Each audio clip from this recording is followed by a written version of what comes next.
Assalamualaikum warahmatullahi wabarakatuh. Bismillahirrahmanirrahim. Alhamdulillahi rabbil alamin. Wa afdalus salati wa atammu taslimi ala sayyidina Muhammadin wa ala alihi wa sahbihi ajma'in.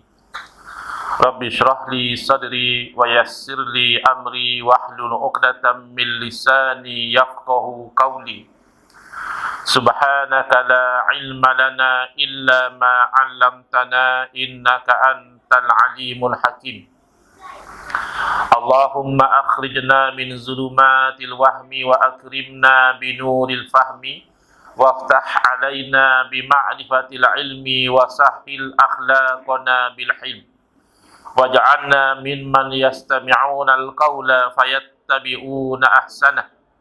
Allahumma ati nufusana taqwaha wa zakkiha anta khairu man zakkaha anta waliyuha wa maulaha. Allahumma arinal haqqa haqqan warzuqna ittiba'ah wa arinal batila batilan warzuqna ijtinabah. Allahumma anfa'na bima 'allamtana wa 'allimna ma yanfa'una wa zidna ilma wa huda. Amma ba'd. Alhamdulillah, muslimin muslimat, hadirin hadirat yang saya hormati, khususnya kepada yang berhormat Tuan Haji Rosli bin Abdullah, iaitu Adun Kuala Linggi, dan juga Timbalan Exco Agama dan Pendidikan. Yang saya hormati Saudara Azman bin Kasim sebagai pengerusi Masjid As-Safwan Teluk Gong, dan barisan pegawai syarah AJK Masjid, dan tentulah tidak dilupakan para alim ulama, para ustaz, tuan imam, dan seluruh yang hadir dalam mungkin kita kata ceramah Maulidur Rasul sallallahu alaihi wasallam.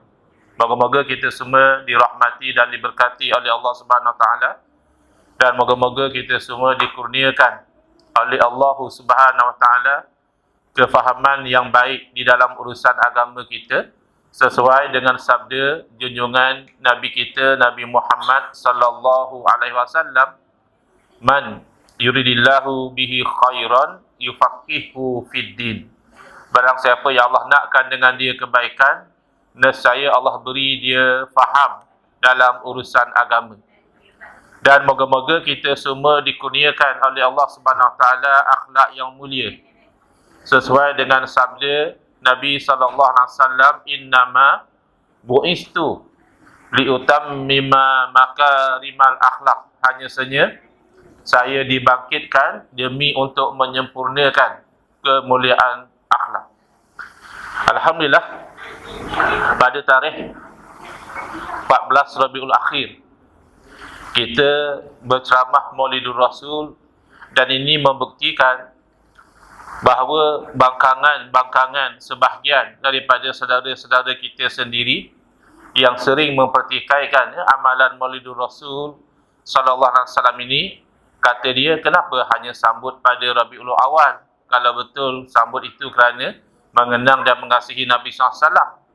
Ya, dan kata mereka 12 Rabiul Awal tu tak sahih itu tarikh lahir Nabi SAW.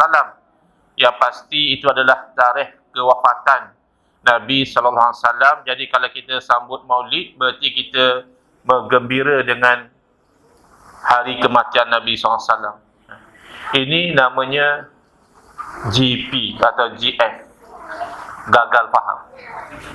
Pertama, gagal faham bahawa sambutan Maulidur Rasul sallallahu alaihi wasallam ini bukan semacam sambutan hari raya, mesti pada 1 Syawal sampaikan kita tengok anak bulan, atau hari raya Idul Adha mesti pada 10 Zulhijjah. Ini adalah wasilah. Ini bukan satu sambutan yang dari awalnya ditetapkan begitu, tetapi yang diperintahkan kepada kita adalah mengasihi kepada Nabi sallallahu alaihi wasallam, sebagaimana yang diberitahu oleh Rasulullah SAW sendiri, la yu'minu ahadukum hatta akuna ahabba ilaihi min walidihi wa waladihi wan nasi ajma'in. Kalau zahir, terjemahannya tidak beriman seorang daripada kamu. Tetapi difahami oleh para alim ulama berarti tidak sempurna iman seseorang kamu, sehinggalah aku, yakni Rasulullah SAW, menjadi orang yang paling dia kasih.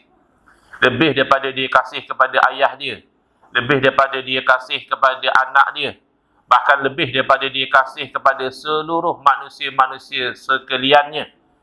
Jadi, untuk kita itu kasih kepada Rasulullah SAW, tentulah kita perlu kenal kepada Nabi SAW. Sebagaimana pepatah orang Melayu, tidak kenal maka tidak cinta. Maka sambutan Maulid ini tidak lain dan tidak bukan hanya usaha kita untuk lebih mengenali, langsung mengasihi Nabi SAW. Kemudian berkenaan dengan tarikh kewafatan Nabi SAW, yang kalau berbetulan sekalipun dengan tarikh kelahiran Nabi SAW, yang jelas innamal a'malu binniyat. Hanya saja amalan itu dengan niat. Adakah kita bergembira itu kerana kewafatan Nabi SAW atau kerana kelahiran baginda? Jelas, ya. InsyaAllah orang Islam tidak ada yang bergembira meraihkan kerana kewafatan Nabi SAW. Semua kerana meraihkan kelahiran Nabi SAW. Maka tidak semesti diadakan pada 12 Rabiul Awal, tidak semesti diadakan pada bulan Rabiul Awal. Bahkan ada di setengah tempat mengadakan sambutan Maulid pada setiap minggu, pada setiap bulan. Ya, tidak ada masalah kerana ini adalah wasilah. Secara ringkas, sebelum saya pergi kepada tajuk, iaitu Nabi Muhammad SAW adalah pejuang kebenaran, izinkan saya memberi gambaran supaya kita bila kita menyambut Maulid Rasul, kita jelas apakah sandaran yang kita bersandar padanya. Pertama, kita sentiasa menyambut Maulid Rasul sallallahu alaihi wasallam kerana beramal dengan perintah Allah Subhanahu wa taala. Allah berfirman, "Qul bi fadlillahi wa bi rahmatihi fabidzalika falyafrahu." Falyafrahu ni dalam bahasa Arab dia adalah lamul amri. Lam yang bermaksud perintah. Jadi maknanya hendaklah kamu bergembira ataupun hendaklah mereka bergembira. Jadi Allah Ta'ala memerintahkan dalam ayat yang kita bacakan tadi, memerintahkan umat supaya bergembira dengan dua perkara. Pertama, fadlullah, kurniaan Allah, dan yang kedua, rahmatihi, rahmatnya.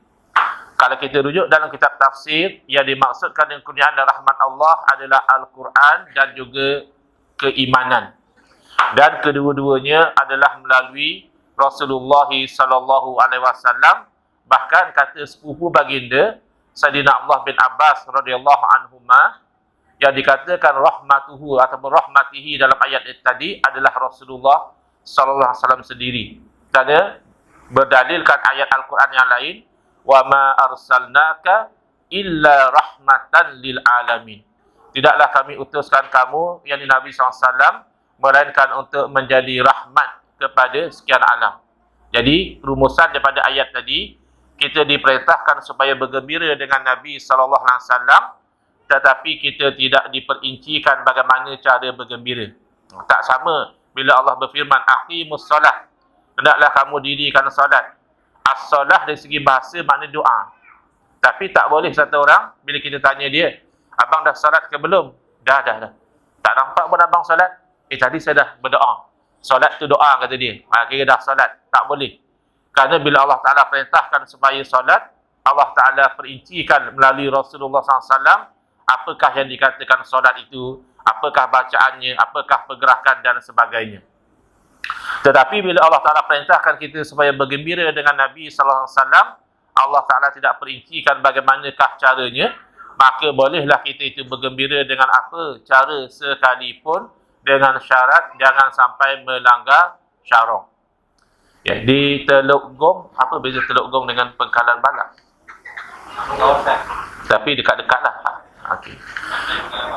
Ada tak di area sini, Teluk Gong kah, Pangkalan Balak kah, Melaka lah seluruh sekali, orang sambut Maulid buat majlis tari menari, minum minuman keras, atau buat apa tu, perarakan berpakaian seksi? Tak ada.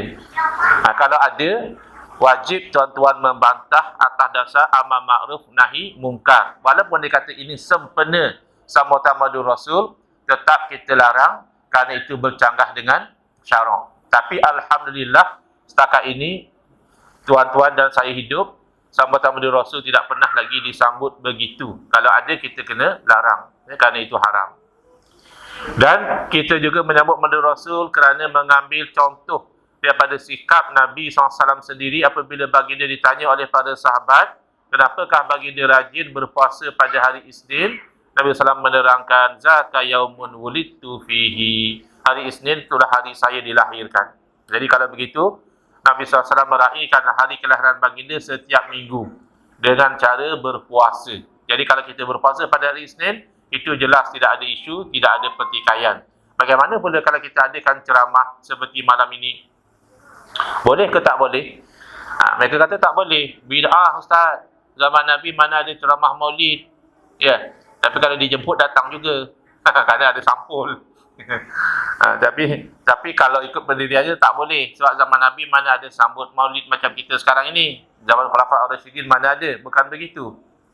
Syariat kita tidak datang untuk membatalkan segala yang ada atau membatalkan segala yang Nabi SAW tidak lakukan. Hanya membatalkan yang bercanggah dengan syariat yang dibawa oleh Nabi SAW. Ceramah maulid, nak tahu hukumnya, kena tahu apa nature dia. Apa tabiat ceramah maulid? Kebanyakannya adalah tazkirah, yakni peringatan, atau tausiah, yakni pesanan. Maka, tazkirah dan tausiah ini adalah selari dengan syariat. Allah berfirman, fadzakir fa inna zikra tanfa'ul mu'minin. Bagilah tazkirah peringatan kerana ia memberi manfaat kepada orang mukmin. Saya pernah kenal satu orang yang dia berkongsi pengalaman dia. Dia kata dia berubah daripada keadaan yang dahulu kepada yang lebih baik. Sebab daripada hadir dalam satu majlis maulid, dia merasa sedih, dia menangis dan dia berubah. Ada tazkirah itu memberi manfaat. Wa tawassaw bil haqqi wa tawassaw bis sabr. Berpesan-pesan dengan kebenaran dan berpesan-pesan dengan kesabaran. Itu biasanya konten dalam ceramah maulid. Yang kedua, yang ni saya agak-agak ada insya-Allah. Sebab saya sampai tadi, nampak macam ada bungkusan-bungkusan dalam plastik. Biasa orang buat apa? Jamuan sempena maulid. Jamuan sempena maulid ini apa hukumnya? Kita tengok dalil lah. Jamuan ini adakah tuntutan agama atau dilarang? Kita dapati rupanya agama kita menggalakkan supaya kita itu menjamu makan. Antaranya sabda Nabi SAW ketika baginda baru sampai ke Madinatul Munawwarah, baginda berpesan, afsus salam wa at'imut ta'am wa sallu bil laili wan nasu niyam tadkhulul jannata bisalam. Untuk masuk syurga dengan selamat, buat 3 perkara. Pertama, afsus salam, sebarkan salam. Selain daripada beri salam, yakni kita menyebarkan keamanan dalam masyarakat. Jangan kita jadi gangguan dan juga kekacauan dalam masyarakat. Yang kedua, at'imut ta'am, dan jamulah makan, kata Nabi SAW. Maka menjamu makanan adalah perintah syariat. Dan bersemayanglah pada waktu malam hal keadaan orang sedang tidur, yakni solat tahajud. Untuk orang macam kita ni, bukan kita tak mahu solat tahajud, tapi kita dah ada niat, dah ada cita-cita, yang berlaku selalunya adalah tak terkejut. Tahajud tak berlaku, tak terkejut tu selalu. Maka yang mudah dengan orang kita yang ada sikit kelapangan rezeki adalah jamu makan. Kerana naik pangkat, boleh. Kerana masuk rumah baru, boleh. Tidak ada apa sebab, sengaja saja nak belanja kawan, boleh. Kita buat jamuan makan sebenarnya hari jadi kita, boleh tak? Boleh. Jamuan makan sebenarnya hari jadi isteri, boleh. Jamuan makan sebenarnya hari jadi Nabi SAW sesat masuk neraka, macam tu kah? Jelas tidak? Jadi, itu yang kedua. Yang ketiga, selawat itu jelas daripada tuntutan syarak. Siapa orang lelaki pasti pernah dengar, pasti tahu dalil hukum selawat. Setiap khutbah yang kedua hari Jumaat, khatib akan membaca, innallaha wa malaikatahu yusalluna 'alan nabi ya ayyuhalladzina amanu sallu 'alaihi wa sallimu taslima. Itu ayat Quran yang menceritakan satu ibadah yang sangat istimewa. Tidak ada ibadah lain, solatkah, puasakah, hajikah dan sebagainya, yang melainkan Allah memulakan dengan Allah sendiri. Innallaha wa malaikatahu. Allah dan para malaikat berselawat ke atas Nabi, yakni Allah memberi rahmat dan kebaikan kepada Nabi. Wahai orang yang beriman, hendaklah kamu selawat dan salam ke atas Nabi. Maka tidak ditetapkan bila banyak mana, seorang-seorang, ramai-ramai, lafaz yang warid, lafaz yang tidak warid. Asalkan namanya selawat, itu dituntut dalam syariat. Kemudian apa lagi orang buat masa majlis Maulidur Rasul? Qasidah. Qasidah kalau liriknya sesuai dengan syarak, tak ada masalah. Kemudian berarak. Berarak juga sama. Berjalan ramai-ramai hukumnya harus. Tapi tutup aurat, tidak ganggu orang, tak ada masalah. Yang jadi haram kalau misalnya berarak sampai langgar habis gerai kawan hamba Allah tu minaga sayur ikan tepi jalan, habis kita langgar masa berarak, itu dilarang. Atau berarak macam LGBT pakai spender saja. Kan orang LGBT tu, dia berarak pakai spender saja, itu haram. Tapi kalau kita tengok perarakan Maulidur Rasul, alhamdulillah tutup aurat, tertib, berselawat dan sebagainya. Selesai. Sekarang kita pergi kepada tajuk.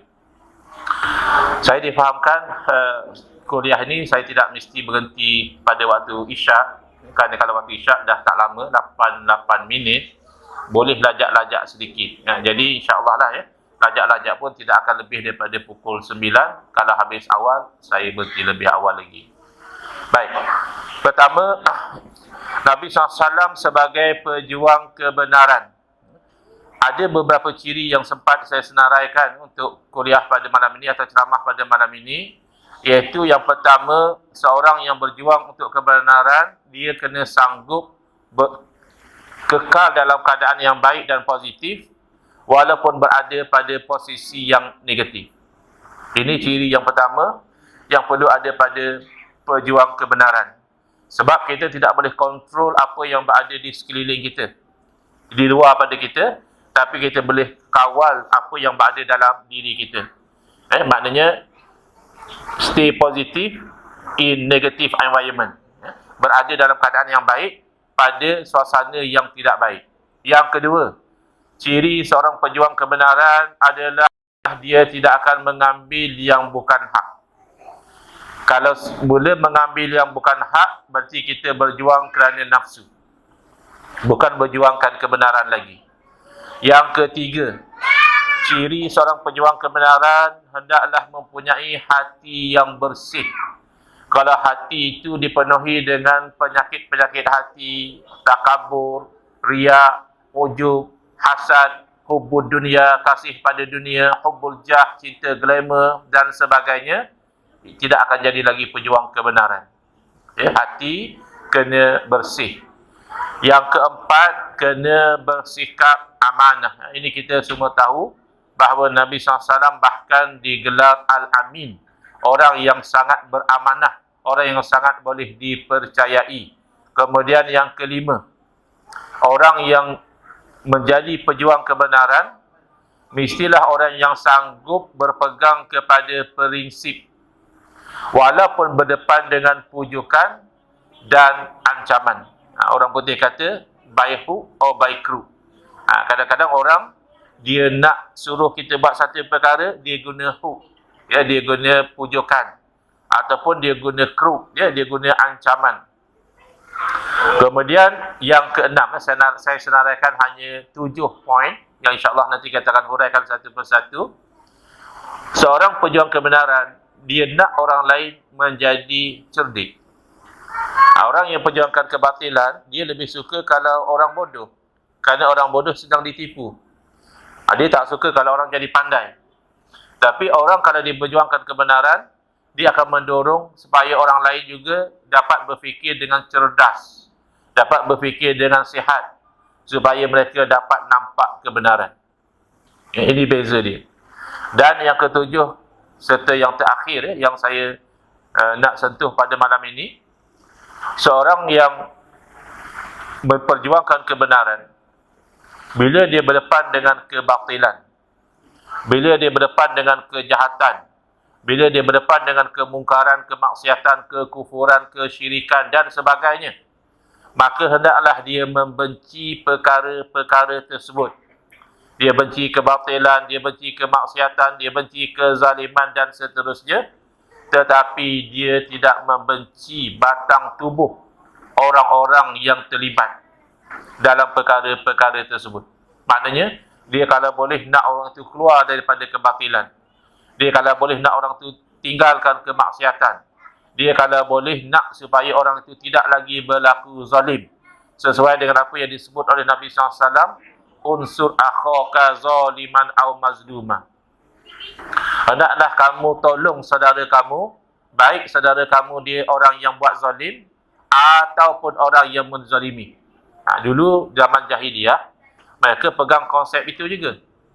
Asalkan dia orang kabilah kita, bangsa kita, puak kita, maka dia menzalimi orang pun kita tolong, dia dizalimi pun kita tolong.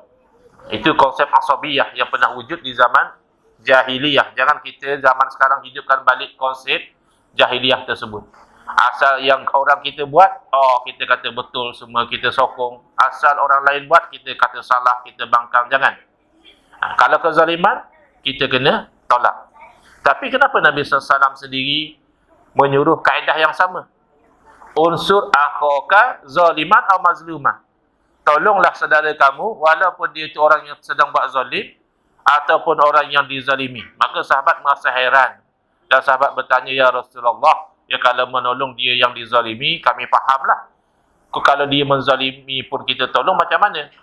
Jawab Nabi SAW, iaitu dengan kamu mencegah dia dari kezaliman. Itu adalah cara kamu menolong orang yang zalim. Berarti, kalau macam orang putih, dia kata, hate the sin, not the sinner.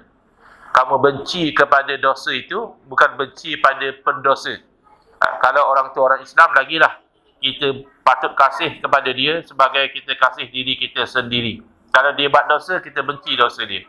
Tapi kita harap doa, moga-moga Allah memberi hidayah kepada dia. Jadi ini 7 ciri yang perlu ada pada pejuang kebenaran yang saya akan cuba hurai satu persatu. Yang pertama, seorang pejuang kebenaran, dia kena ada kekuatan untuk kekal baik dan positif walaupun dia berada pada posisi yang negatif. Kita semua tahu bahawa Nabi SAW lahir yatim. Bapa baginda SAW meninggal dunia ketika baginda masih dalam kandungan. Dan ketika baginda masih memerlukan kasih sayang seorang ibu, sekitar umur baginda 6 tahun, ibu baginda pula yang meninggal dunia. Kan ada orang zaman sekarang bila dia jadi jahat, dia jadi buruk, dia salahkan, saya dulu sebab tak ada ayah, saya dulu sebab tak ada mak, saya dulu begitu dan begini. Sedangkan Nabi SAW berada dalam keadaan yang demikian, tetapi baginda tetap bangkit menjadi seorang insan yang berakhlak mulia, bahkan dihormati oleh kaum. Bukan kerana harta baginda, bukan kerana pangkat dan kedudukan baginda, tapi semata-mata kerana akhlak dan peribadi baginda, orang-orang di Makkah sangat menghormati kepada Nabi SAW. Kemudian, contoh yang kedua, walaupun baginda SAW hidup di dalam masyarakat pertama musyrikin, penyembah berhala. Mana orang-orang yang bodoh, mereka bentuk-bentukkan batu, bentuk-bentukkan kayu, lalu mereka sembah. Bahkan ada cerita, saya tak pasti sahih ke tak sahih, tapi ada riwayat bahawa Sayyidina Umar radhiyallahu anhu merasa lucu bahawa satu masa dahulu beliau mempunyai berhala yang dibuat daripada tamar. Kemudian satu hari beliau merasa lapar. Lalu beliau ambil sedikit tamar itu dan beliau makan. Jadi kalau betul kisah ini, makna beliau rasa macam mana satu masa dahulu tak terfikir boleh makan pula Tuhan yang jadi sembahan.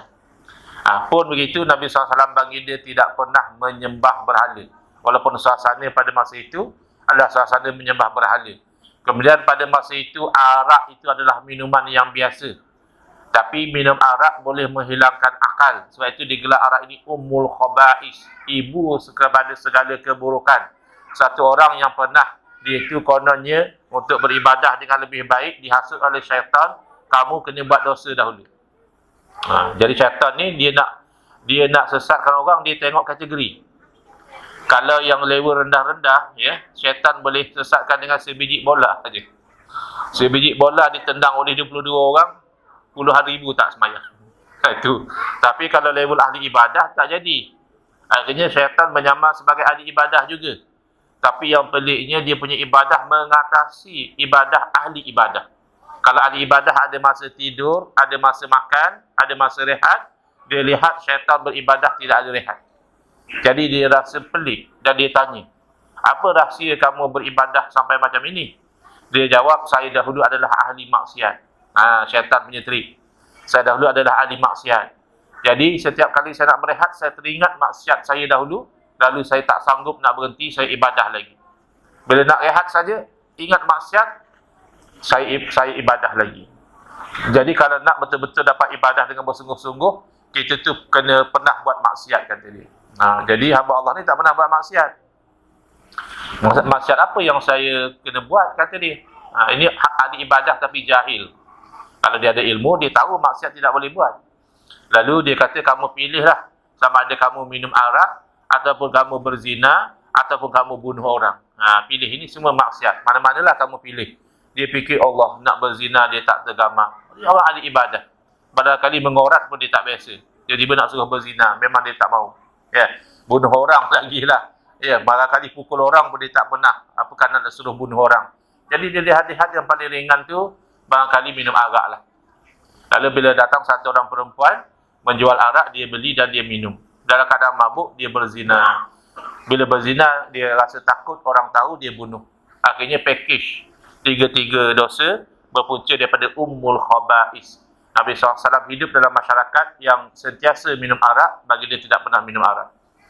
Bahkan di zaman Nabi SAW, bendera-bendera pelacur biasa saja terpacak. Kita kan sembunyi-sembunyi di lorong-lorong gelap. Di sana kalau zaman kita ni ada signboard rumah pelacuran, berapa bayaran dan sebagainya. Tapi Nabi SAW tidak pernah terlibat dengan perzinaan.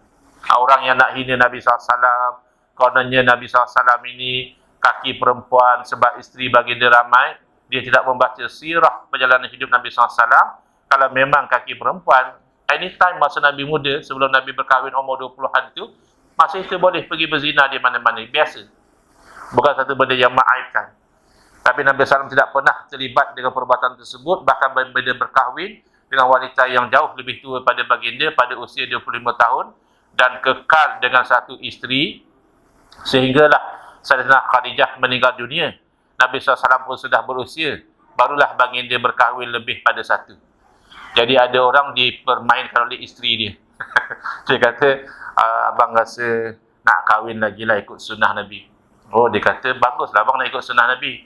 Nabi itu berkahwin lebih pada satu. Lepas Sayyidatina Khadijah dah meninggal, abang tunggu saya meninggal, nanti abang kahwin lebih pada satu.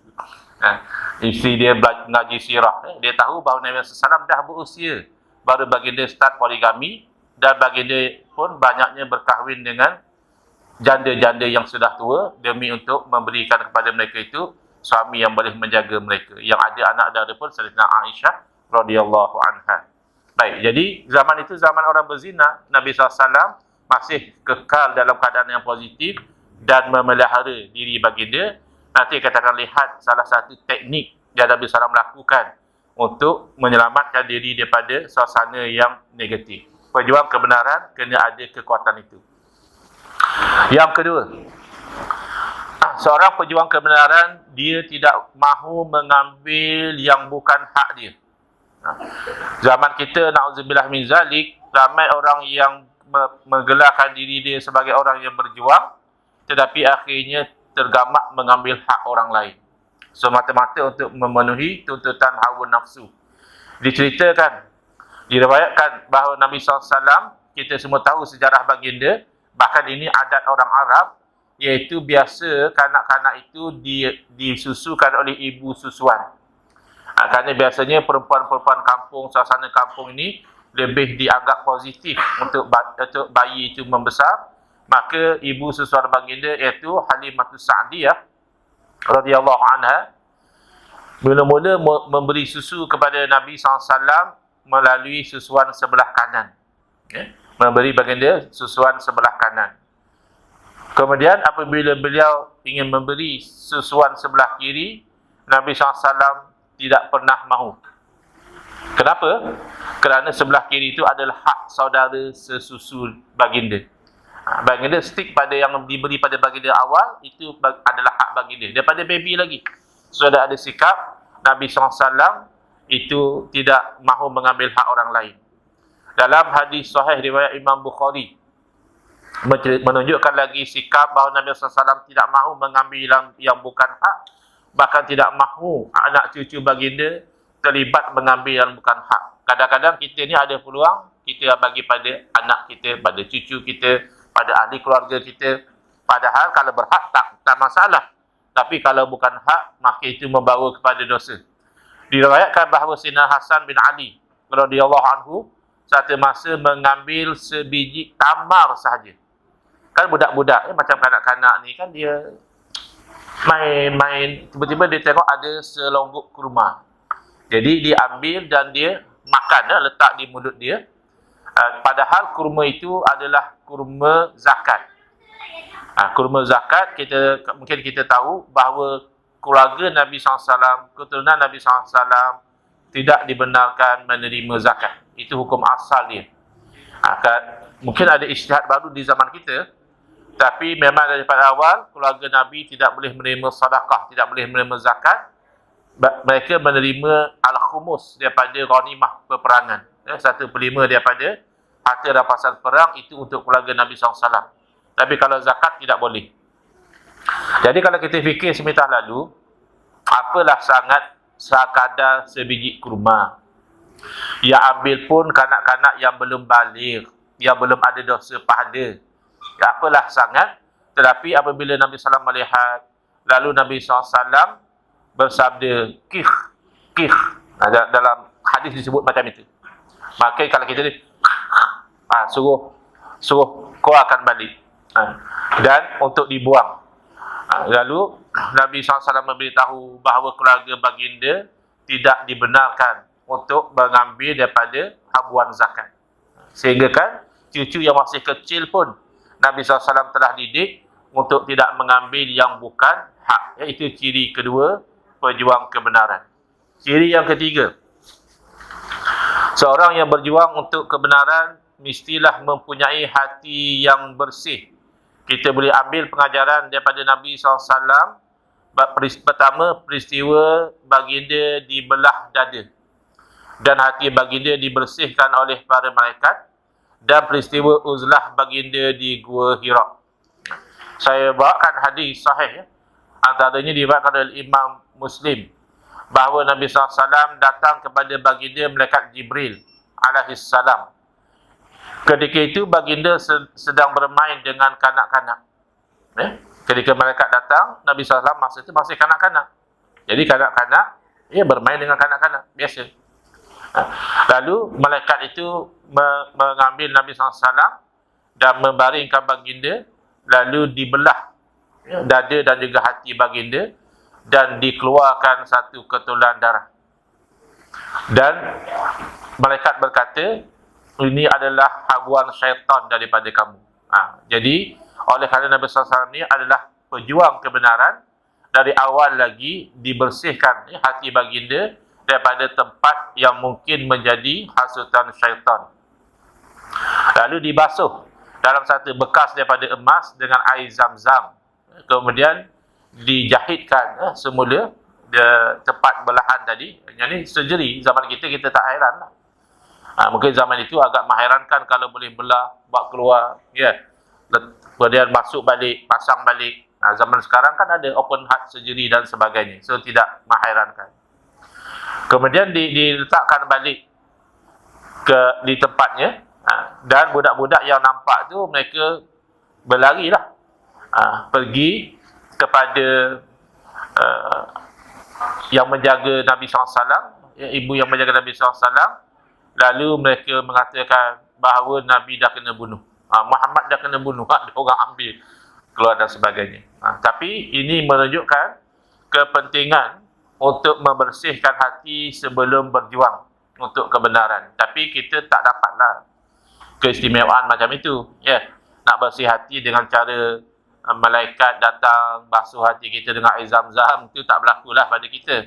Maka apa jalan kita nak bersihkan hati? Pertama, dengan jalan syariat, iaitu apa sahaja yang diwajibkan oleh Allah Subhanahu Wa Taala, kita usahakan untuk lakukan.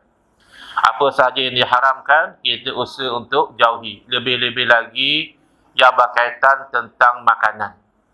Kalau dosa misalnya pukul orang, dosa. Tapi kalau kita sudah minta ampun, minta maaf, selesai. Tapi kalau membabitkan makanan yang haram, setengah orang ingat makanan yang haram tu babi. Kalau misalnya kawan kita bawa satu plastik beg, Dia kata, aku nak hadiah engkau sikit makanan, nanti kau balik masaklah. Kita kata, apa benda yang hadiah ke aku ni? Tak ada apa dah, daging babi. Mesti kata-kata dia ni apa hal ni? Nak cari gaduh ke? Nak cari balah ke bagi hadiah daging babi? Tapi kalau orang bagi rasuah, ada orang suka. Dia tak perasan bahawa haram juga rasuah itu. Bahkan dijanjikan dengan api neraka. Dan Nabi SAW pernah memberitahu, kullu lahmin nabata min suhtin fannaru aula bihi aw kama qala sallallahu alaihi wasallam.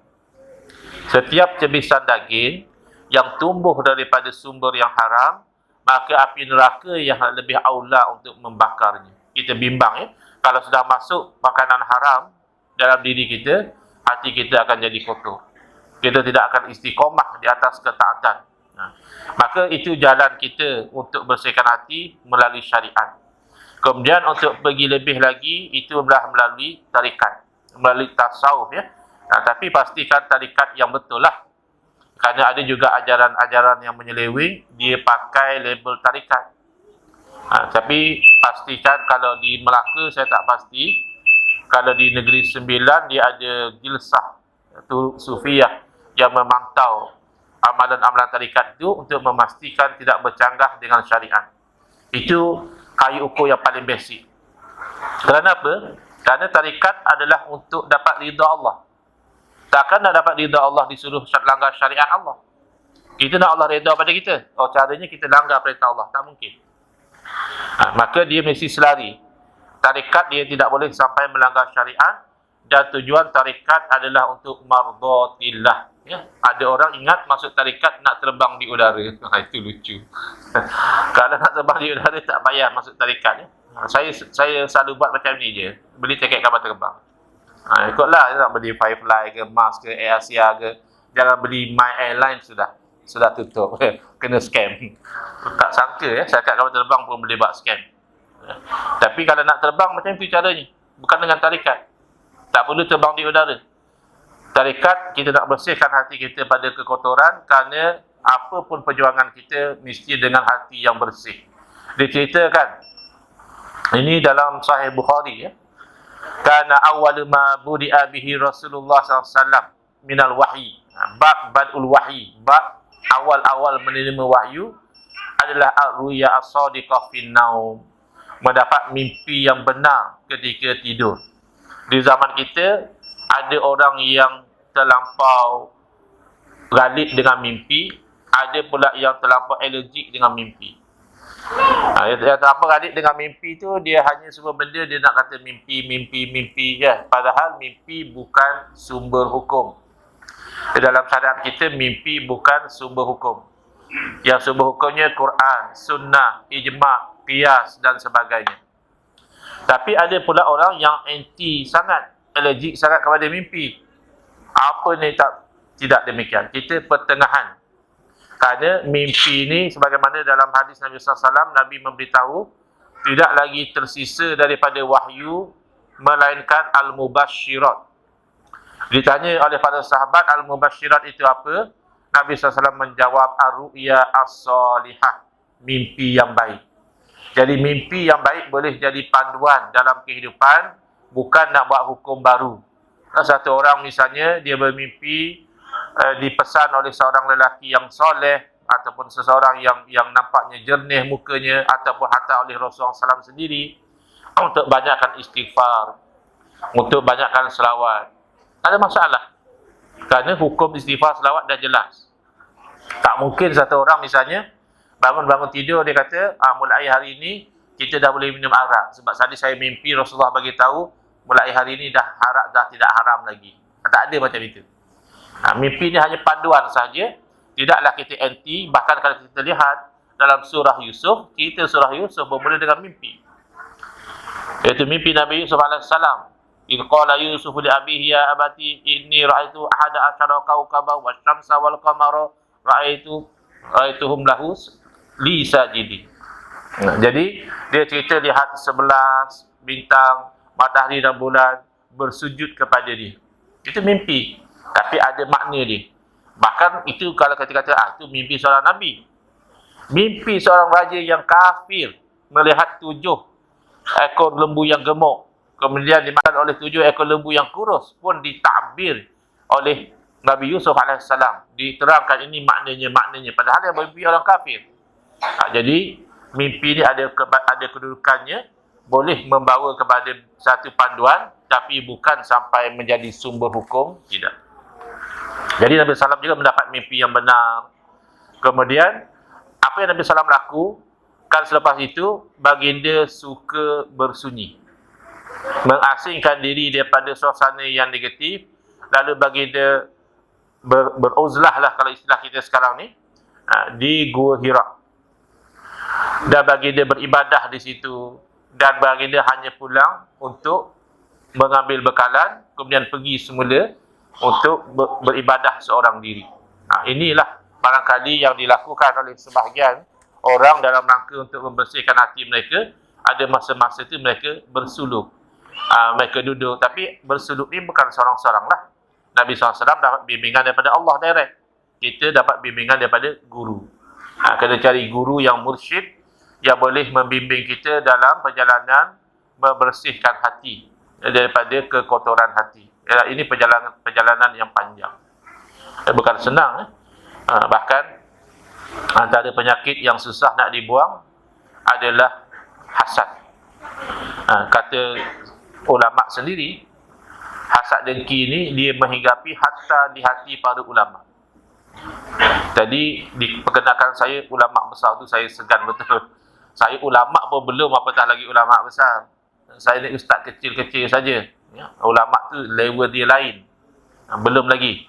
Tapi hatta ulama besar pun kalau dia tidak jaga, masih boleh disinggahi hatinya oleh penyakit hasad, rasa dengki kepada orang yang lebih alim daripada dia, mungkin orang yang lebih popular daripada dia, orang yang lebih disanjung oleh masyarakat berbanding dengan dia. Maka ini satu perjuangan yang panjang. Makanya lah itu adanya zikir, adanya taubat, adanya selawat yang disusun dalam amalan yang dipanggil amalan tarikat. Kalau orang kata Nabi SAW tak bertarikat, memanglah Nabi SAW beramal, Nabi SAW berzikir. Itulah pun makna tarikat. Nabi SAW juga tidak bermazhab, memanglah. Tapi yang mazhab itu sebenarnya mengikut kepada Nabi SAW. Kemudian yang keempat, seorang yang memperjuangkan kebenaran hendaklah bersikap amanah. Baginda SAW bahkan digelar Al-Amin, orang yang sangat dipercayai. Bahkan ketika baginda SAW berdagang pun baginda adalah seorang yang amanah, yang jujur, sehingga kan disukai sikap baginda oleh Sayyidatina Khadijah radhiyallahu taala anha. Bahkan bukan saja Nabi SAW jujur dalam berniaga, Nabi SAW memberi galakan bahawa orang yang berniaga, yang jujur dan amanah akan dibangkitkan bersama para nabi dan para syuhada di hari akhirat. Jadi kita nak jadi nabi, tak ada peluang dah. Yang kata dia Rasul Melayu lah, Rasul Jawa, Rasul Banjar, itu cari habuan dunia saja. Dah tak ada dah. Nak jadi orang mati syahid ada peluang, tapi kita mungkin tidaklah secerah peluang saudara-saudara kita di Palestin, yang berjuang untuk mempertahankan tanah air mereka yang dirampas. Tapi ada peluang lagi mati syahid.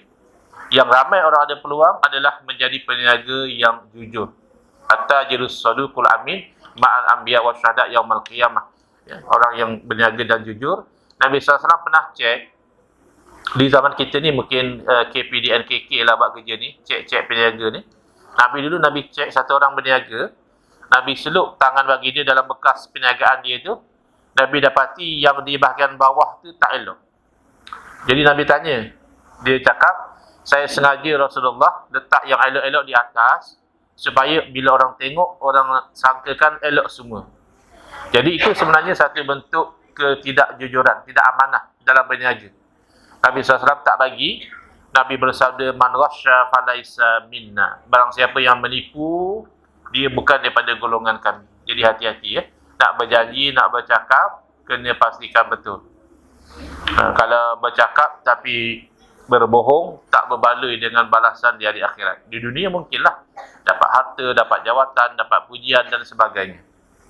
Bahkan ketika Nabi SAW mula-mula berdakwah kepada secara lebih terbuka, Nabi kumpulkan orang, Nabi SAW bertanya, kalau saya beritahu bahawa di belakang bukit ni ada sekumpulan tentera yang akan menyerang Makkah, adakah kamu percaya? Mereka semua menjawab, tentu. Kami tidak pernah tahu bahawa kamu ini orang yang berbohong. Begitu. Tapi bila Nabi SAW menceritakan tentang dakwah tauhid, ada yang tidak setuju. Bahkan Abu Lahab, bapa saudara Nabi sendiri, mencerca dan memaki Nabi SAW kerana dakwah baginda, sehinggalah turun ayat Al-Quran mencerca Abu Lahab, tabbat yada abi lahabin wa tab. Baik. Kemudian sebelum Nabi SAW diangkat menjadi Rasul lagi, ini kisah bagaimana Nabi SAW seorang yang sangat amanah. Orang-orang Quraisy apabila mereka ada konflik, perselisihan, ketika mana mereka membina Kaabah yang runtuh ketika banjir. Tapi bila mereka nak bina Kaabah ni pun mereka faham. Mereka kata nak bina Kaabah ni hanya daripada harta yang bersih saja. Tak mahu daripada harta yang ada riba, harta yang ada tipu, tak mahu. Dia faham juga walaupun dia jahiliah. Jadi tempat-tempat mulia. Makanya lah Kaabah sekarang tu kecil. Kaabah yang asal yang dibina oleh Nabi Ibrahim AS, bentuk dia segi 4 tepat. Hijir Ismail, tahu hijir Ismail? Itu adalah Kaabah. Siapa yang sembahyang dalam hijir Ismail, seolah-olahnya dia sembahyang dalam Kaabah. Tapi kenapa bentuknya 4 segi tepat? 4 segi sama. Cube. Sebab masa itu duit yang bersih, yang suci tak cukup untuk bina besar. Tapi sampai masa nak letakkan Hajarul Aswad, berlaku perselisihan. Kerana ini dianggap satu kemuliaan. Jadi kabilah ni nak, kami yang nak letak. Kabilah ni nak, kami yang nak letak. Akhirnya bergaduh. Akhirnya mereka kata, tengok siapa yang masuk, nanti kita minta dia jadi hakim. Tiba-tiba dengan takdir Allah yang masuk adalah Nabi SAW, bagi dia mencadangkan agar ada satu kain, diletakkan Hajarul Aswad di tengah-tengah kain. Jadi masing-masing wakil kabilah pegang tepi kain dan letakkan di Hajarul Aswad. Jadi dipersetujui. Orang Quraisy redha dengan apa yang dicadangkan oleh Nabi SAW, dan tentulah Nabi SAW insan yang istimewa, angkat Hajarul Aswad letak di kain dan angkat Hajarul Aswad letak di Kaabah. Baik, yang kelima. Yang kelima ni bersamaan yang ketiga terakhir. Sebab tujuh poin saja yang saya rasa saya dapat syarahkan pada malam ini. Yang kelima, seorang yang menjadi pejuang kepada kebenaran mesti berani berpegang kepada prinsip walaupun berdepan dengan pujukan ataupun ancaman. Kalau tak ada prinsip, sekejap macam ni, sekejap cakap macam ni, sekejap macam ni pula, itu bukan pejuang kebenaran. Itu pejuang habuan. Apa yang dia dapat habuan, iaitu yang dia akan bercakap. Mungkin kita ada pengalaman berdepan dengan suasana seperti itu. Tapi kalau berjuang kebenaran, Nabi SAW pernah menolak tawaran, disuruh meninggalkan dakwah sekiranya diberikan jawatan. Kalau meninggalkan dakwah, kami beri jawatan, kami lantik jadi ketua. Kalau zaman kita ni mungkinlah jadi menteri ke jadi apa. Zaman Nabi sanggup, kamu tinggal dakwah saja. Kamu nak jadi raja, kami jadikan kamu raja. Kamu nak jadi ketua, kami jadikan ketua. Kamu nak harta, kami akan kumpul, jadikan kamu orang yang paling kaya sekali. Nak kahwin, boleh cari perempuan yang paling cantik. Kalau kamu nak glamour, ada penyakit nak riak, kami cari orang berobat supaya sembuh. Macam itu sekali. Akhirnya Nabi SAW baca ayat Al-Quran saja, yang tukang nego tu balik jadi bengong sekejap. Dia kata, aku tak faham apa yang dia cakap. Aku dengar macam qatu'at macam tu saja. Kamu orang Arab, dia cakap Arab macam mana kamu tak faham? Ya, aku tak faham, kata dia. Allah tutup. Orang bila tak ada hidayah, bila baca Quran, lagi tidak faham. Dibaca ayat Al-Quran oleh Nabi SAW, iaitu surah Fussilat. Nabi SAW membaca surah Fussilat, maka orang itu balik, tawaran nak bagi harta, nak jadikan ketua, nak jadikan presiden atau apa, ditolak oleh Nabi SAW. Kemudian cuba lagi. Kata mereka, kita kompromi. Dia ada benda-benda kita boleh kompromi, urusan-urusan dunia kita boleh tolak langsung. Tapi urusan akidah, dia tidak ada kompromi. Jadi orang Quraisy dia cuba nak kompromi. Dia kata pada Nabi SAW, apa kata kita orang setujulah masuk Islam, tapi kita kompromilah sikit. Kita dah biasa sembah berhala, jadi apa kata setahun kita sembah berhala, tahun depan kita sembah Allah pula. Kita gile-gile, give and take lah. Biar ada toleransi, ya. Masyarakat yang bertoleransi, kata dia. Lalu Nabi SAW menolak, dan Nabi SAW membacakan ayat Al-Quran kepada mereka, iaitu surah Al-Kafirun. Bismillahirrahmanirrahim. Qul ya ayyuhal kafirun. Katakanlah wahai orang-orang kafir. Jadi tak timbullah isu tak disebut kafir. Itu kan memang istilah Al-Quran. Kata Ustaz Abdul Somad, kalau tak boleh sebut macam itu, takkan nak ubah ayat Quran. Ya, qul ya ayyuhan non-muslim. Kita tak qul ya ayyuhal kafirun. Cuma dalam berinteraksi dengan masyarakat, ada cara lah. Yang kalau nak ceritakan tentang beza orang Islam dengan orang bukan Islam, ya, Muslim dan kafir. Tapi takkan kita pun tak buat kerja tu. Takkan kita jumpa kawan kita yang non-Muslim, oi kafir, datang minum aku. Tak ada orang cakap macam itu. Kalau kita tahu nama dia, kita panggil nama dia. Kalau kita tak tahu, kita panggil encik, kita panggil dia toke, ya. Yang macam itu tak boleh lah, kerana menyakiti. Sebab kita dalam urusan dakwah, kita tu nak kurang menyakiti. Lebih-lebih lagi kalau kafir zimmi, dilarang menyakiti. Kalau dengan panggilan tu menyakiti dia, tak boleh lah. Tapi nak kata tak boleh langsung, memang itu istilah dalam Al-Quran. Qul ya ayyuhal kafirun. Wahai orang-orang kafir, la a'budu ma ta'budun. Aku tidak akan sembah apa yang kamu sembah. Sebab itu syirik. Wala antum a'biduna ma a'bud. Dan kamu kalau sudah musyrikin, kamu tidak akan sembah apa yang kami sembah. Yang ini baca betul-betul, ya. Yang ini kadang-kadang saya perasan orang Arab pun dia baca tersalah. Wala ana abidum ma abattum. Wala ana, dan tidaklah aku abidun, menyembah, ma abattum, apa yang kamu sembah.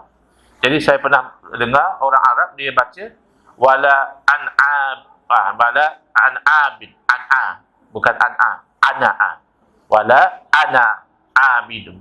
Macam itu. Dan seterusnya, akhirnya orang kafir balik kecewa. Usaha mereka untuk berkompromi bab akidah ditolak mentah-mentah oleh Nabi SAW. Mereka cuba taktik lain. Macam-macam cara, ya. Orang nak berjuang kebenaran, dia akan diuji. Jadi kata mereka, kami ni bolehlah nak masuk Islam, tapi yang kami tak minat, bila kami datang ke tempat kamu, yang ada sekeliling kamu tu orang-orang miskin, orang-orang hamba.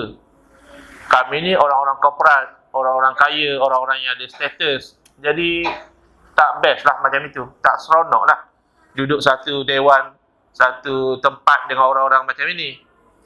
Kalau nak kami masuk Islam, kamu kena keluarkan orang-orang, orang-orang yang miskin, orang yang tak ada kedudukan dalam masyarakat ni, keluarkan daripada majlis kamu. Maka barulah kami ni nak duduk dengan kamu, nak masuk Islam. Nabi SAW juga menolak. Sebab orang macam itu tidak akan kekal keislaman mereka kalau mereka masuk Islam pun. Kerana bukan masuk Islam kerana Allah. Mereka masuk Islam itu kerana kedudukan. Lalu Nabi menolak, beramal dengan firman Allah Ta'ala, وَلَا تَطْرُدِ الَّذِينَ يَدْعُونَ رَبَّهُمْ بِالْغَدَاةِ وَالْعَشِيِّ يُرِيدُونَ وَجْهَهُ. Jangan sekali-kali kamu halau orang yang itu sentiasa menyeru Tuhan mereka pada waktu pagi dan petang, kerana mereka mengharapkan redha daripada Allah Ta'ala. Jangan, walaupun dia orang miskin, walaupun dia orang tak ada pangkat, tak ada harta, tapi kalau dia ahlu zikri, kita sentiasa dengan mereka. Jangan kita berpaling daripada mereka. Nabi SAW pun Allah tidak benar sisihkan orang-orang yang ahli zikir ini. Ya, baik. Kemudian, bagaimana Nabi SAW berdepan bukan saja dengan orang kafir. Pujukan orang kafir Nabi tolak. Bahkan pujukan orang Islam, orang yang Nabi kasih, kalau bercanggah dengan syarak, Nabi tolak. Itu baru pejuang kebenaran. Kalau tidak, tidak. Kalau yang orang lain, kita dakwa dia. Kalau orang kita, kita senyapkan dia, kita gugurkan dan sebagainya. Nabi marah. Ini kisah dia. Orang Quraisy Mereka rasa bimbang datang satu kes kes mahkamah lah ni. Perempuan Makhzumiyah. Dia ni mencuri. Pada masa itu dijalankan hukuman mencuri kalau cukup dia punya nilai dia adalah hukuman potong tangan. Sedangkan orang Makhzum ni orang yang ada kedudukan dalam masyarakat. Jadi malulah dia. Kalau ada di antara kabilah dia tu yang kena potong tangan kerana mencuri. Lalu mereka pun bertanya, orang Quraisy berbincang, siapa yang boleh bawa kes ni kepada Nabi SAW, bincang dengan Nabi, boleh tak jangan hukumlah sebab dia ni orang ada kedudukan, malulah, aiblah keluarga dia, macam itu. Lalu mereka kata Usamah bin Zaid, sebab Zaid itu adalah orang yang dipelihara oleh Nabi SAW, bahkan pernah satu masa dianggap anak Nabi. Zaid bin Muhammad orang kata, tapi lepas tu Allah tak bagi. Anak angkat tak boleh dibinkan kepada bapa dia, masih kena bin pada bapa asal dia. Lalu mereka kata Usamah lah, Usamah ni Nabi kasih kepada dia. Lalu Sayyidina Usamah pun pergi berjumpa dengan Nabi SAW, nak cuba minta supaya Nabi SAW jangan hukum orang yang telah terbukti mencuri tadi. Nabi SAW menjadi marah dan Nabi SAW bersabda, innama halakal allazina min qablikum annahum kanu idza sariqa fihim musyarif taraku wa idza sariqa fihim ad-dha'if aqamu alaihi al-had. Nabi bagi tahu, Nabi nampak Nabi berubah muka Nabi jadi marah, dan Nabi bersabda, orang-orang dahulu daripada kamu menjadi binasa kerana apabila ada orang-orang yang mulia di kalangan mereka melakukan jenayah, mencuri, mereka biarkan, mereka kasih lepas. Akan tetapi apabila yang mencuri itu orang yang lemah-lemah, yang tak ada pangkat, orang biasa-biasa, rakyat marhain saja, lalu mereka menjalankan hukuman. Sebab itu Allah binasakan mereka. Jangan buat perangai yang sama, iaitu memilih-milih. Manusia itu di depan undang-undang sepatutnya sama sahaja. Bahkan ini kalam yang famous daripada Nabi SAW. Nabi bersabda, lau sariqat Fatimah bintu Muhammadin laqata'tu yadaha. Orang semua tahu kalau yang paling Nabi kasih adalah anak kandung baginda Sayyidatina Fatimah radhiyallahu anha. Bahkan Nabi SAW beritahu Fatimah itu daripada sebahagian daripada diri saya. Fatimah minni. Fatimah itu sebahagian daripada diri saya. Tapi Nabi SAW tegas, Nabi bagi tahu, kalau Fatimah anak Muhammad yang mencuri, nescaya aku akan potong tangan dia. Ini pejuang kebenaran. Anak sendiri pun Nabi SAW akan jalankan hukuman kalau melakukan kesalahan yang melanggar syariat. Yang kedua terakhir, saya saja sebut tu yang terakhir ni sebab biasanya kalau ceramah ayat terakhir itu dia agak menyegarkan. Jadi orang tahu dekat nak habis lah, rasa ngantuk pun nak segar balik dekat nak habis lah, insyaAllah. Belum yang terakhir, yang kedua terakhir. Ciri yang keenam, pejuang kebenaran dia akan mendorong supaya orang di sekeliling dia dapat berfikir dengan cerdas dan betul dan dapat memahami kebenaran. Kalau pejuang hawa nafsu, dia lebih suka orang sekeliling dia tak faham. Dia lebih suka orang sekeliling dia jadi bodoh, supaya apa saja yang dia buat orang anggap betul. Tapi pejuang kebenaran tidak demikian. Saya bagi dua contoh.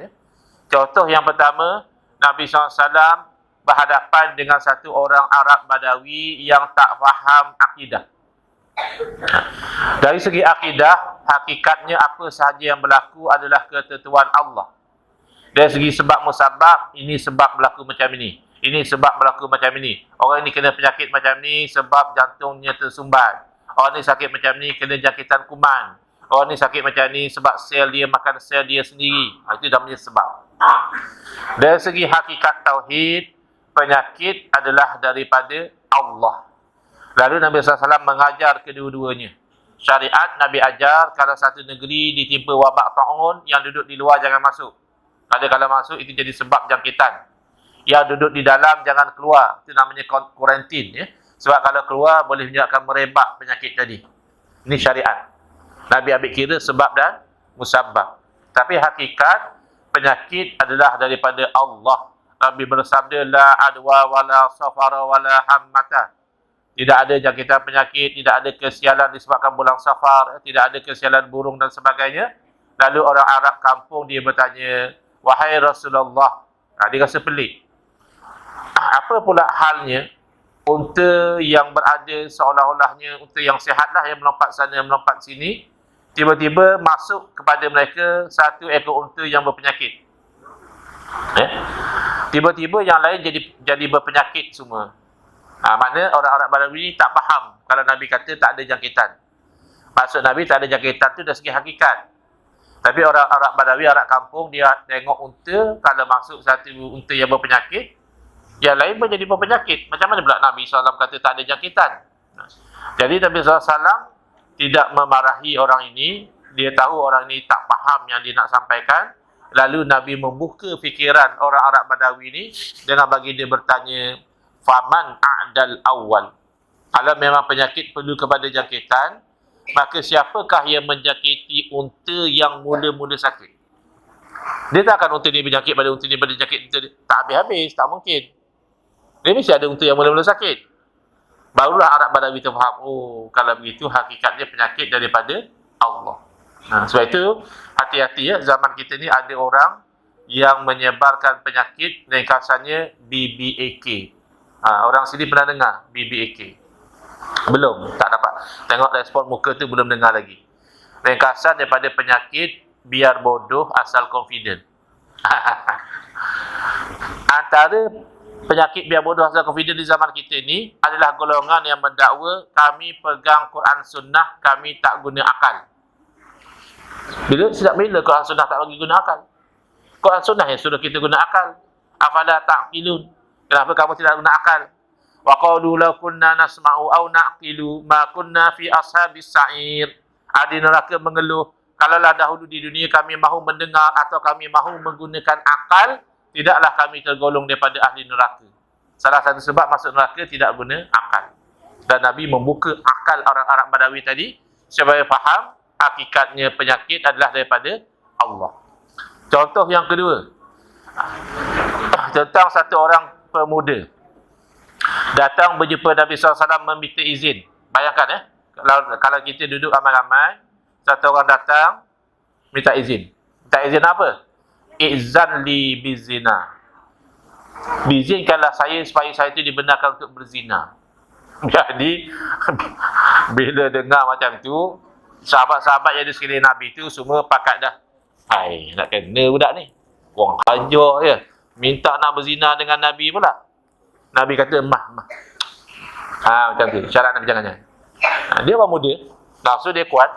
Jadi dia fikir, kalau Rasulullah bagi aku berzina kan bagus. Tapi Nabi tak bagi sahabat pukul dia atau halau dia, tak. Nabi kata, Nabi kata, panggil dia datang dekat. Ini seorang pejuang kebenaran. Dia tidak menghina atau membentak orang budak muda yang tak faham tadi.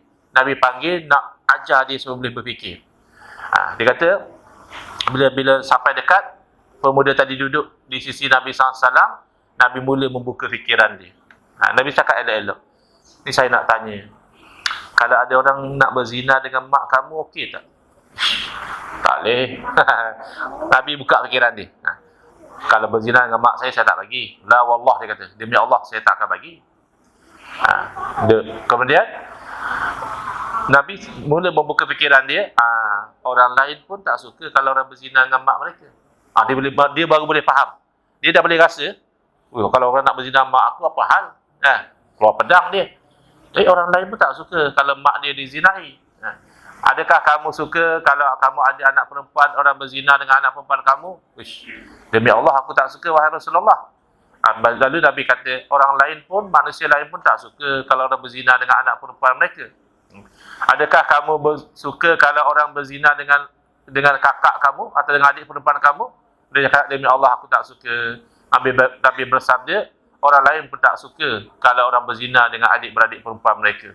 Kamu suka tak kalau orang berzina dengan mak saudara kamu? Pun tak suka. Demikianlah Nabi SAW beritahu, orang lain juga tidak suka. Dan seterusnya, lalu ini adalah membuka minda dia. Sebab dia nak berzina dengan siapa? Pasti orang tu sama ada ibu orang, atau anak perempuan orang, atau adik-beradik orang, atau mak saudara orang. Kalau kamu tak suka, demikian orang lain pun tak suka. Jadi minda dia telah terbuka. Tapi kemudian datanglah kelebihan Nabi SAW. Nabi bukan saja boleh membuka minda, Nabi juga boleh merawat jiwa. Ini mungkin dengan kita ni tak sampailah ke tahap itu, tapi mungkin ada yang ulama-ulama yang soleh yang ada seperti itu, iaitu doa. Doa itu adalah senjata orang mukmin. Jadi baru fikiran dia terbuka, tapi jiwa dia belum dirawat lagi. Tapi Nabi SAW meletakkan tangan baginda ke atas dada pemuda tadi. Lalu Nabi berdoa, Allahumma gfir zambahu. Ya Allah, ampunkanlah dosa dia. Wa tahhir qalbahu, bersihkanlah hati dia. Wa hassin farjahu, dan bentingkanlah faraj dia. Maknanya jangan buat benda haram. Kemudian dengan berkat doa Nabi SAW, pemuda itu jadi orang yang sangat benci kepada zina. Jadi ini pejuang kebenaran, dia akan didik orang supaya jadi baik, bukan kekalkan orang dalam kebodohan. Terakhir, alhamdulillah, sampai juga pada poin yang terakhir, iaitu seorang pejuang kebenaran, dia sepatutnya membenci kebatilan, kemungkaran, kemaksiatan, tapi bukan membenci batang tubuh orang yang terlibat dalam kebatilan, bukan membenci orang yang melakukan kemaksiatan. Maknanya apa? Ridha dengan maksiat tak boleh, tapi dia nak orang tu berubah jadi baik. Dia nak orang tu nampak kebenaran dan tinggalkan kebatilan. Jadi ini hadis, walaupun hadis ni dhaif sebab hadis mursal, tetapi isi hadis tu sahih, disokong oleh hadis yang lain, iaitu Imam Baihaqi meriwayatkan dalam kitab Syu'abul Iman, apabila Nabi SAW itu dicederakan oleh orang kafir, sehingga geraham baginda patah, kemudian darah mengalir di muka Nabi SAW. Jadi orang-orang beriman kata pada Nabi, Ya Rasulullah, berdoalah bagi Allah hancurkan mereka. Ini orang kafir ni. Kita kadang-kadang, kita baru berbeza pandangan dengan saudara seagama kita pun, kita Rasulullah Allah hancurkan dia. Allahumma azimhum, padahal tu saudara kita, semayang sama kita. Ini suruh doa kepada orang kafir. Lalu Nabi SAW memberitahu, Inna Allah Ta'ala lam yab'asni ta'anan wala la'ana. Allah tidak membangkitkan aku sebagai orang yang nak menghentam dan juga nak melaknat. Bukan. Walakin ba'asani da'iyatan wa rahmah. Akan tetapi Allah membangkitkan aku sebagai orang yang berdakwah dan orang yang membawa rahmat. Apa istilah Nabi doa kehancuran? Nabi doa apa? Allahumma hdi qaumi fa innahum la ya'lamun. Ya Allah, berilah hidayah kepada kaum aku, kaum yang baru mencederakan Nabi, kaum yang baru menyebabkan darah mengalir ke muka Nabi. Nabi mendoakan hidayah buat mereka. Ini adalah pejuang kebenaran. Jadi kita mengambil iktibar daripada akhlak Nabi SAW. Laqad kana lakum fi rasulillahi uswatun hasanah. Ada bagi kamu pada Nabi itu adalah contoh yang baik. Maka kalau kita itu nak menjadi pejuang kebenaran, saya simpulkan, pertama, kita sanggup kekal positif walaupun berada dalam suasana yang negatif. Yang kedua, kita kena tanamkan dalam hati kita dan keluarga kita tidak akan mengambil yang bukan hak kita. Yang ketiga, kita pastikan dengan latihan, zikir, mujahadah, puasa, ibadah dan sebagainya, supaya kita mempunyai hati yang bersih. Lebih mudah kalau kita ada guru yang mursyid, yang membimbing kita. Yang keempat, kita perlu bersikap amanah. Yang kelima, kita berpegang kepada prinsip walaupun kita itu dipujuk ataupun diancam. Prinsip jangan tinggalkan. Sebab kita mati nak menghadap Allah, bukan nak menghadap manusia. Dan yang keenam, kita bantu memandaikan umat. Kadang-kadang orang dibuat slogan je, memandaikan umat, tapi cara dia membodohkan umat. Jangan. Kita betul-betul buka fikiran supaya masyarakat nampak kebenaran. Dan yang terakhir adalah kita membenci kebatilan tapi tidak membenci manusia yang terlibat dengan kebatilan. Kita usaha, kita dakwah, kita doa, moga-moga ada kebaikan daripada Allah Subhanahu Wa Taala. Hadza wa billahi taufiq wal hidayah. Wassalamualaikum warahmatullahi wabarakatuh. Saya ucapkan terima kasih atas perhatian. Saya mohon maaf atas salah dan kesilapan. Bismillahirrahmanirrahim. Alhamdulillah Rabbil Alamin. Wassalatu wassalamu ala asyrafil anbiya wal mursalin wa ala alihi wa sahbihi ajma'in. Allahumma syrah sudurana wa ahsin akhlaqana wa azim ujurana wa nawwir qulubana bi nuri hidayatika kama natarada bi nuri syamsika abadan abada. Allahumma anqulna min dhullil ma'siyati ila izzi ta'ati ya arhamar rahimin. Wa sallallahu ala sayyidina Muhammadin wa ala alihi wa sahbihi wa sallam walhamdulillahi rabbil alamin.